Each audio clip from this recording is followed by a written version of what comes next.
हुए हैं। जिस प्रकार एक आप ईमानदार पत्रकार को 5 गोलियां दाग दिए, हम यहाँ बैठे हुए हैं उनके परिवार को इंसाफ दिलाने के लिए। आप में ताकत है तो आइए और हमें एक गोली मार के दिखाइए, हम यहीं बैठे रहेंगे जब तक उनको इंसाफ नहीं मिल जाता है। उन प्रशासनों से भी हम कहना चाहेंगे कि आप आइए और देखते हैं आप क्या करते हैं। हमारा भी, हम ईमानदार हैं और हम बैठेंगे यहाँ पे और कफन ओढ़ के बैठे हैं और पूरे तैयारी के साथ बैठे हैं। प्रशासन वगैरह से कुछ बात हुई अभी तक रवि जी? नहीं, कोई प्रशासन से कोई बात नहीं है। बाकी डीजीपी कौन से डीएसपी साहब ने एक प्रेस कॉन्फ्रेंस किया था, उसमें 3 लोग पहले गिरफ्तार हो चुके थे और 1 लोगों की गिरफ्तारी आज हुई है। किसका किसका नाम है बताइए? बिहार में पत्रकारों की हत्या आम चीज बन चुकी है।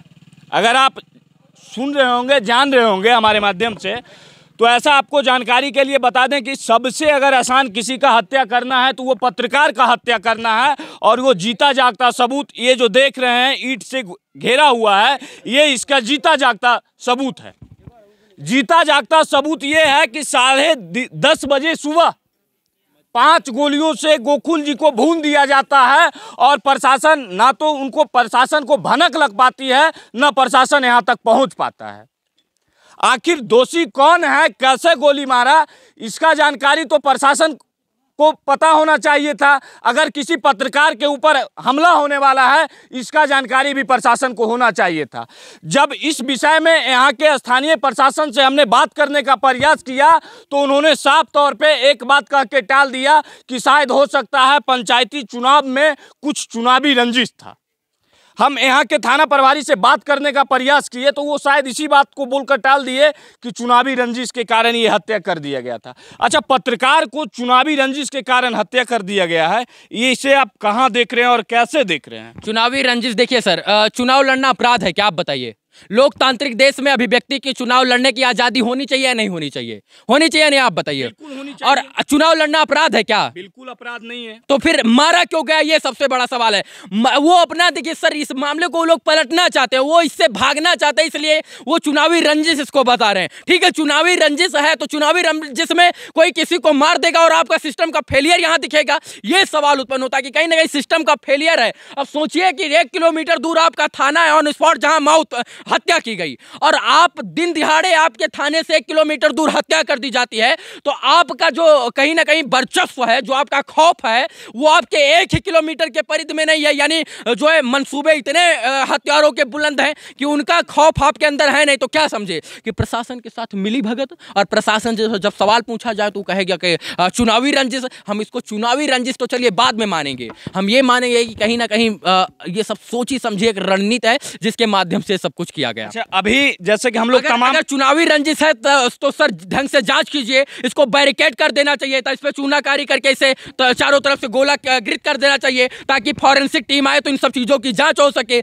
यहाँ पर किसका ब्लड सैंपल है, किस खून गिरा, हो सकता है जिसने मारा हो, छीना झपटी हुई हो और कुछ ब्लड उसको भी गिरा हो सकता है, उसकी भी जांच होनी चाहिए। फॉरेंसिक टीम में यहाँ डॉग स्क्वाड आता तो विषय बनाता कि कहाँ से कौन किस प्रकार का हथियार लेकर कहाँ से आया था, तमाम प्रकार की जांच होती। लेकिन यहाँ पर बैरिकेड नहीं किया गया है, इस पे हवा लग रही है, पैर पड़ रहे हैं, गाड़ियों के चक्के चल रहे हैं, इससे क्या आप निष्कर्ष निकलवाइएगा? यहाँ फिंगरप्रिंट होता, पैरों के जूतों के निशान होते, ये तमाम बातों की जांच होनी चाहिए थी। ना जांच हो रही है, बस चुनावी रंजिश करके जो है मामले को घुमाया जा रहा है। अच्छा देखिए, आजकल आए दिन पत्रकार का हत्या आम बात है, ऐसा नहीं कि यहाँ हुआ है। और बहुत 5 महीने में लगभग 7 से 8 पत्रकारों की हत्या हुई। मधुबनी, मोतिहारी, बेगूसराय, इसके बाद बेतिया, बेगूसराय और अब यहाँ ले लीजिए। अच्छा देखिए, पत्रकार का हत्या, जैसे कि कुछ लोगों से भी जानकारी मिल रहा है कि शायद 5 लोगों को गिरफ्तार किया गया है, या फिर 4 लोगों को, या फिर उनका नाम बताया गया है। ऐसा तो नहीं होगा कि आज मीडिया के दबाव में गिरफ्तार तो कर लिए हैं, लेकिन ऐसा भी हो कि ये परिवार को इंसाफ ना मिल सके, मीडिया कहीं ना कहीं चुप हो जाए कि शायद अपराधी को गिरफ्तार कर लिया गया है। यकीनन यही होगा कि मीडिया चुप हो जाएगा कि अपराधी गिरफ्तार हो ही गया है, और उसके बाद होगा क्या कि साक्ष्य के अभाव में कोर्ट उसे बरी कर देगा। बरी कर देगी, मुझे यही लगता है। देखिए, साक्ष्य प्रस्तुत करना किसका काम है? पुलिस का, क्योंकि पुलिस मौके का मुआयना करेगी और साक्ष्य जब पुलिस प्रस्तुत करेगी तो कोर्ट जो है जजमेंट देगा। लेकिन जब साक्ष्य पुलिस प्रस्तुत ही नहीं कर पाएगी और पुलिस के पास कोई साक्ष्य नहीं रहेगा, और साक्ष्य रहेगा तो मिटा दिया जाएगा, और जो साक्ष्य है उसको समेट कर नहीं रखा जाएगा तो क्या समझा जाए कि वो पुलिस जो है कोर्ट में क्या प्रत्यक्ष देगी और क्या साक्ष्य देगी। हमको तो लगता है कि पुलिस को अगर अच्छा पैसा खिला दिया जाए तो साक्ष्य भी मिटा देगी। साक्ष्य कहाँ से, साक्ष्य पुलिस कहाँ से लाएगी? इसको कवर करना चाहिए था सर, ये गांव वाले इसको कवर करके रखे हैं। अब देखिए इधर जूतों के निशान पड़ रहे हैं, यहाँ हजारों जूते आ गए हैं, लेकिन असली मायने में जो यहाँ पर अपराधी था उसका भी तो जूता का निशान होगा ना,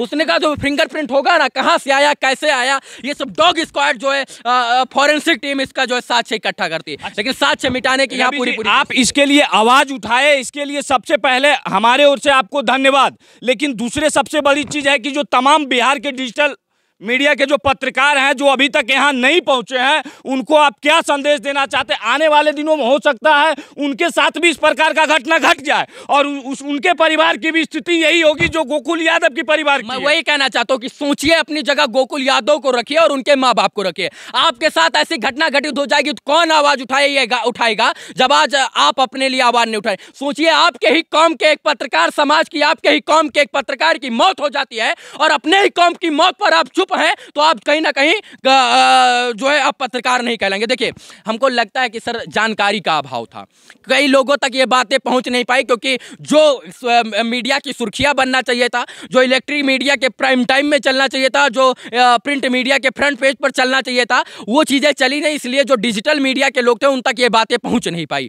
तो हमको लगता है इसीलिए डिजिटल मीडिया के लोग पहुँच नहीं पाए। मैं तो परसों आके आगरा किया, निवेदन किया, और बहुत सारे लोग, देखिए बेगूसराय से ये आए हैं 250 किलोमीटर दूर से, अविनाश जी आए हैं, कमल किशोर जी आए हैं, वो भैया आए हैं, ये भैया आए हैं, बहुत सारे लोग आए। तो ये सब लोग को जब जैसे जैसे जानकारी मिली, आपको जानकारी मिली तो आप आए, तो ऐसे बहुत सारे लोग, अभी 50 गो पत्रकार आए हुए, तो जैसे जैसे जिसको जानकारी मिल रही है वो आ रहे हैं। तो मुझे उम्मीद है कि हो सकता है कि लोगों के पास जानकारी ना रही हो तो वो आए, मतलब ना आ पा रहे हो। अब जानकारी जैसे जैसे लोगों के पास पहुंच रही है तो वो लोग आने का प्रयास कर रहे हैं। यहाँ आने के बाद यहाँ की परिस्थिति को जानने के बाद ऐसा लगा कि ये परिवार शायद कोर्ट में केस लड़ने के लायक भी नहीं है। आप भी गोपालगंज से चलकर आए हैं, आप बताइए कि क्या ये परिवार कोर्ट में केस लड़ सकता है? अभी तो घर पे है, तो धमकी पे धमकी आ रहा है, तो कोर्ट में जाने की तो बात ही नहीं करेंगे हम लोग। तो कैसे इस परिवार को इंसाफ मिलेगा? और इस परिवार के इंसाफ के लिए हम लोग से जहाँ तक संभव है कर रहे हैं। बाकी यहाँ पे ऊंचे वरीय अधिकारियों को, जो यहाँ पे जो भी प्रशासन के लोग हैं, उन लोगों को जागृत करने की जरूरत है और प्रेशराइज करने की जरूरत है ताकि उचित कार्रवाई हो सके। चलिए, बहुत बहुत धन्यवाद। तो यही है बिहार में पत्रकारों की स्थिति, और पत्रकारों की स्थिति यही होने वाला है।